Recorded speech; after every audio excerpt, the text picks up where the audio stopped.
Sir నమస్తే sir, మీ పేరు? సద్గుణరావు అండి. ఇప్పుడు అంటే ఆంధ్రప్రదేశ్లో సీఎంగా అడుగు పెట్టిన తర్వాత, సీఎం అయిన తర్వాత మొట్టమొదటిసారి మన హైదరాబాద్కి రాబోతున్నారు చంద్రబాబు నాయుడు గారు. ఏం చెప్పబోతున్నారు ఆయన గురించి? అద్భుతం అండి, అద్భుతము.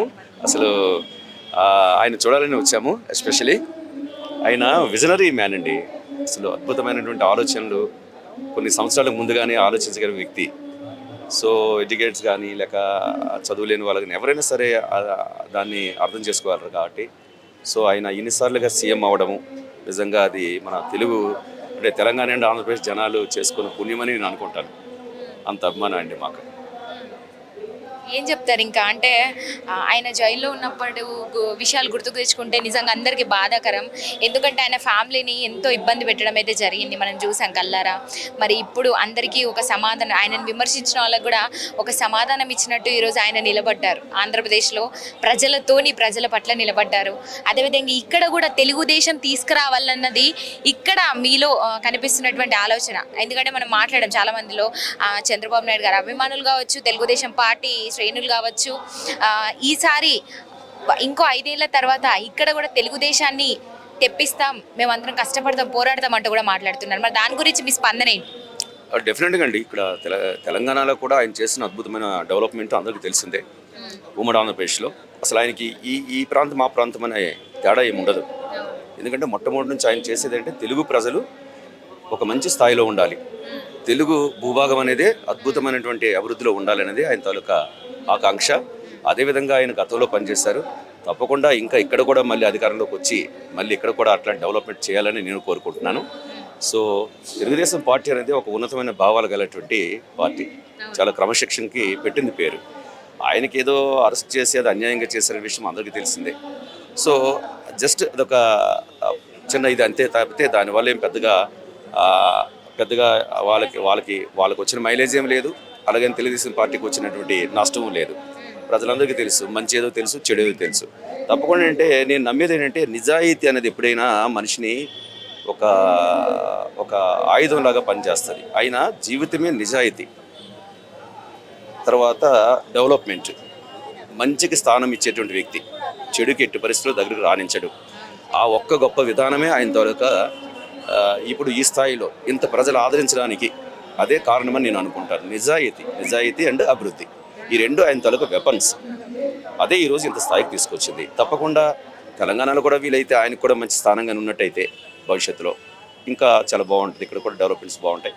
ఏపీలో ఎలాగో డెవలప్మెంట్ చేస్తారు, 5 సంవత్సరాలు అద్భుతంగా డెవలప్మెంట్ అయిపోద్ది, అమరావతి వస్తుంది, అవన్నీ క్లియర్ అయిపోతాయని అనుకుంటున్నాను నేను. Thank you so much ma'am. నమస్తే మ్యామ్, మీ పేరు? నా పేరు రమాదేవి, హన్మకొండ నుండి వచ్చాను.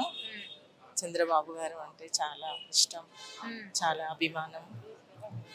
వరంగల్ జిల్లా నుండి, హన్మకొండ నుండి 2 సార్లు కోశాధికారిగా చేశాను, రాష్ట్ర మహిళగా కూడా చేశాను. వారు వస్తున్నారు కాబట్టి అభిమానంతో ఇక్కడికి వచ్చాను. ఏం చెప్తారు చంద్రబాబు నాయుడు గారిని విమర్శించే వాళ్ళకు? మీరు ఏం చెప్తారు ఒక మాటలో? వాళ్ళకు విమర్శించి చెప్పడం ఏం లేదు, వాళ్ళకి అర్థమైపోయింది చంద్రబాబు గారు అంటే ఏమిటో. వారి పరిపాలననే వారిని ముందుకు తీసుకొచ్చింది. Thank you ma'am. నమస్తే మ్యామ్, మీ పేరు? నమస్కారం అండి, నా పేరు యాకలక్ష్మి. ఏం చెప్తారు? సిడిఎస్ సూపర్వైజర్గా రిటైర్ అయిన, గ్రేడ్ 1. నేను ఇంతకుముందు 94 నుంచి 97 వరకు నేను టీఎన్టీసీ రాష్ట్ర అధ్యక్షురాలుగా ఉన్నా. తర్వాత మాకు గ్రేడ్ 2 సూపర్వైజర్స్ అని ఛానల్ 209 జీవో ప్రకారం బాబు గారు మాకు 2800 పోస్టులు ఫస్ట్ టైం ఛానల్ వెలువడ్డారు. తర్వాత ఐసిడిఎస్ వారి హయాంలో చాలా జన్మభూమి కార్యక్రమాలు, ప్రజల వద్దకు పాలన, చాలా మేము self help groups, IGA, income generating, తర్వాత డాక్రా, అర్బన్లో కూడా డాక్రా, చాలా పథకాలు పెట్టడము, ప్రజలకు జవాబుదారీతనంగా తెలుగుదేశం పార్టీ పనిచేసింది. తర్వాత వచ్చేసి ఇక తెలంగాణ రాష్ట్రము వేరే డివైడ్ అయింది.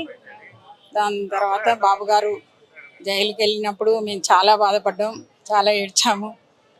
ఎందుకంటే ఇప్పుడు బాబు గారు ముఖ్యమంత్రి కావడానికి కారణం కూడా 2 రాష్ట్రాలు బాగుంటాయి, వారు ఖచ్చితంగా కేంద్రం నుంచి నిధులు తెచ్చి 2 రాష్ట్రాలను అభివృద్ధి చేస్తారని మేము భావిస్తున్నాము. తెలంగాణలో తెలుగుదేశం కార్యకర్తలు ఎటుపోలే ఉన్నారు, అందరూ ఉన్నారు. ఖచ్చితంగా మాట్లాడడం కూడా జరిగింది. ఖచ్చితంగా వచ్చే అదే ఇంకో 5 సంవత్సరాలలో కూడా ఇక్కడ తెలంగాణ రాష్ట్రంలో కూడా ఖచ్చితంగా తెలుగుదేశం పార్టీని తీసుకురావాలన్నదే తెలుగుదేశం శ్రేణుల అదొక ఆలోచన. దాని మీదనే రాత్రింబవళ్ళు పోరాడతాం, కష్టపడతాం, ఎప్పటికీ ఉంటాము బాబు గారితో అంటూ కూడా చాలా మంది మాట్లాడడం అయితే జరిగింది. ఎట్లా అనిపిస్తుంది మరి ఈరోజు బాబు గారు రావడం జరుగుతుంది? చాలా సంతోషంగా ఉంది, ఆనంద బాష్పాలు. మాకు అసలు గెలుస్తారని 1000% మాకు తెలుసు, వారు చేసిన అందరికీ తెలుసు. కాకుంటే ఇంకా తెలంగాణను కూడా చాలా అభివృద్ధి చేస్తారు. వారు చేసిన పనులు ఎవరూ మర్చిపోలేదు. వారు తీర్చిదిద్దిన కార్యకర్తలకు క్రమశిక్షణ, మేమంతా విజన్ ఉంటుంది. ఎప్పుడు ఒక 5 సంవత్సరాలు 10 సంవత్సరాల విజన్ ని పెట్టుకుంటూ ఉంటారు ఆయన. దాని మీద ఎప్పుడు విజన్ పెట్టారు. 2020 వరకు తను అనుకున్నవి సాధించిండ్రు. కాకుంటే ఇంకా అప్పుడు ఏమయ్యేదంటే నిధులు నియామకాలు వాటి గురించి కొంచెము తెలంగాణ వెనుకబడి ఉన్నాం మేము. మాకు విస్తీర్ణము ఎక్కువ, మాకు అన్ని పోస్టులు అన్ని తక్కువ అని చెప్పి ఆంధ్రాకి ఎక్కువ పోతానాయి అని చెప్పి నీటిపారుదల ఎప్పుడైనా బయట భారీ నీటిపారుదల ఏమో మాకిస్తారు ఇక్కడ మంత్రిగా, చిన్న నీటిపారుదల అక్కడ ఆంధ్రాకి ఇచ్చేది. ఆ విధంగా 1000 హెక్టార్ల భూములు బీడు భూములు ఉండడం వల్ల ఈ తెలంగాణ వాదం అనేది వచ్చి మనకు నీళ్లు నియామకాలు అని చెప్పి చేసిండ్రు. దానివల్ల ప్రాజెక్టులు బాబు గారు కూడా అప్పుడు కంతనపల్లి దగ్గర డిజైన్ చేసిండ్రు ప్రాజెక్టు, దాన్ని దేవాదులకు మార్చిండ్రు రాజశేఖర రెడ్డి గారు. దానివల్ల ఎగుడు దిగుడు అంత పైప్ లైన్ చక్కగా వేయక వాటరు గొలుసు కట్టు చెరువులకు అందలేదు. దానివల్ల ఇంకా తెలంగాణ అనేది ఇట్లా అయింది, వాటర్ సోర్స్ లేక అని చెప్పి తీసుకొచ్చిండ్రు. ఇప్పుడు అన్ని రకాలుగా వాటరు ఏదున్నా కూడా వారు పోలవరం పూర్తి చేసినా కూడా మన తెలంగాణకు కూడా నష్టం జరగకుండా వారు రేవంత్ రెడ్డి శిష్యుడే కాబట్టి చేయాలని మా కోరిక. Thank you so much ma'am. మాట్లాడతారు. ఈరోజు చాలా ఆనందకరంగా ఉంది. ఒక తిరునాళ్ళని తలపించే విధంగా ఖమ్మం నుంచి తెలంగాణ ట్రస్ట్ భవన్కి వచ్చాము. ఈ ట్రస్ట్ భవన్లో కూడా ఈ రాష్ట్రంలోనే ఒక గొప్ప గుర్తింపుగా ఈరోజు ఉన్నది. కాబట్టి చంద్రబాబు నాయుడు గారు అధికారంలోకి వచ్చిన తర్వాత తెలంగాణలో కూడా ఈ పార్టీని బలోపేతం కోసం 2 రాష్ట్రాల ముఖ్యమంత్రులు కలిసి వాళ్ళ ప్రయోజనాలకు కాకుండా ప్రజా ప్రయోజనాల కోసం ప్రజలు ఇబ్బంది పడుతున్నటువంటి అవసరాల రీత్యా వాళ్ళ బాధలు తీర్చడానికే వాళ్ళు ఒకటయ్యారు తప్పితే వారి యొక్క సొంత ఏజెండాతోటి ఏదీ లేదు. ప్రజల అభిష్టం మేరకే ప్రజలు పడుతున్న బాధలకి నివారించడానికి వారు తీసుకున్నటువంటి నిర్ణయం. మాకు ఈ తెలంగాణలో తెలుగుదేశం పార్టీ 20 సంవత్సరాలు అధికారంలో లేకపోయినప్పటికీ కార్యకర్తలు మాత్రానికి చెక్కు చెదరకుండా ఈ రాష్ట్రంలో చంద్రబాబు గారి రాక కోసం, తెలుగుదేశం బలోపేతం కోసం, తెలుగుదేశం అధికారంలో రావడానికి కొరకు నిరంతరం ఆనాడు చెప్పారు, ఆస్తులు పోగొట్టుకున్నా ప్రాణాలు పోగొట్టుకున్నా జెండా దింపలేదని పాట వస్తే ఆస్తులు ఎందుకు పోగొట్టుకుంటారు, ప్రాణాలు ఎందుకు పోగొట్టుకుంటారు అనుకున్నాం.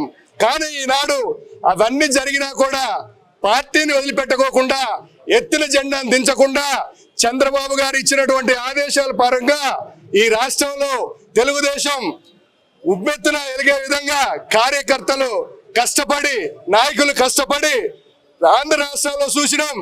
5 సంవత్సరాల్లో ఎంతమంది ప్రాణాలు కోల్పోయారు, ఎంతమంది కార్యకర్తలు ఆగమైపోయారు.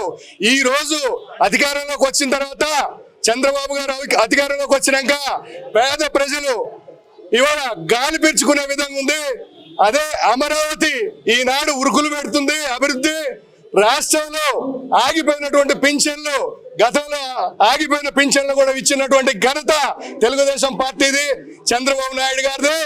ఈ పునాదులు వేసేటప్పుడే తెలుగుదేశం పార్టీ అన్న ఎన్టీ రామారావు గారు బడుగు బలహీన వర్గాల కోసం ఈ పార్టీ నిర్మించారు. ఆ పునాదుల మీద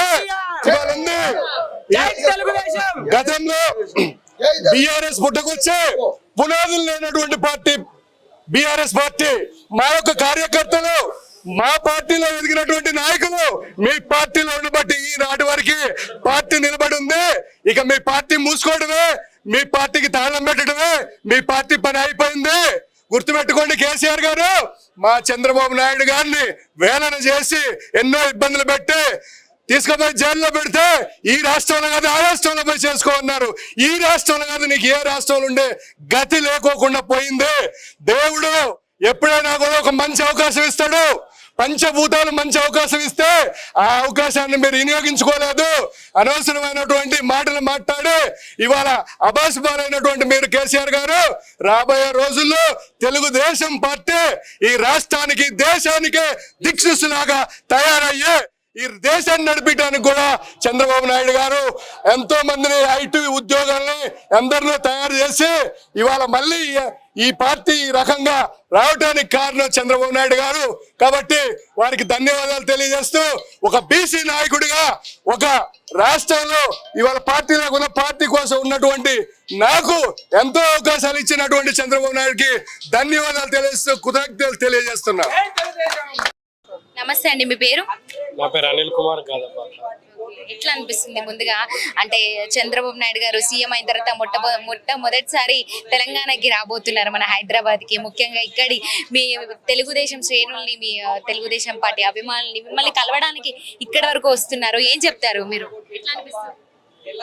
చాలా సంతోషంగా ఉంది. బాబు గారు తెలంగాణకు మొట్టమొదటిసారిగా ఆంధ్రప్రదేశ్ ముఖ్యమంత్రి అయ్యి మన తెలంగాణకు రావడం అనేది చాలా సంతోషదాయకము. మంచి రోజులు రాబోతున్న తెలంగాణలో కూడా రాబోయే 5 సంవత్సరాల్లో కూడా తెలుగుదేశం ఇక్కడ బాగా అయ్యబోతుంది ఖచ్చితంగా. ఎందుకంటే తెలంగాణ వాదం అనేది లేదా తెలుగు అనేది 2 రాష్ట్రాలు తెలుగు ప్రజలైన వాళ్ళు ఇద్దరు ఒకటే అనే భావనతోటి ఈరోజు నిన్న జరిగినటువంటి మరి సమావేశాల్లో మనందరం గమనించి ఉన్నాం. ఖచ్చితంగా తెలుగుదేశం పార్టీ మిగతా పార్టీలకు ఎంత బలం ఉందో ఇక్కడ కూడా తెలుగుదేశం పార్టీకి అంతే బలం ఉంది, అంతే క్యాడర్ ఉంది, కార్యకర్తలు ఉన్నారు. ఖచ్చితంగా కాపాడుకుంటారు, పార్టీని రేపు నిలబెడతారు. బాబు గారి యొక్క ఆలోచన విధానాన్ని ఇక్కడ ఉన్నటువంటి సామాజిక న్యాయం అనే ఒక దృక్పథంలో తెలంగాణలో రేపు రాజ్యాధికారానికి రాబోతుంది మళ్ళీ తెలుగుదేశం పార్టీ. చాలా సంతోషంగా ఉంది బాబు గారు రావడం.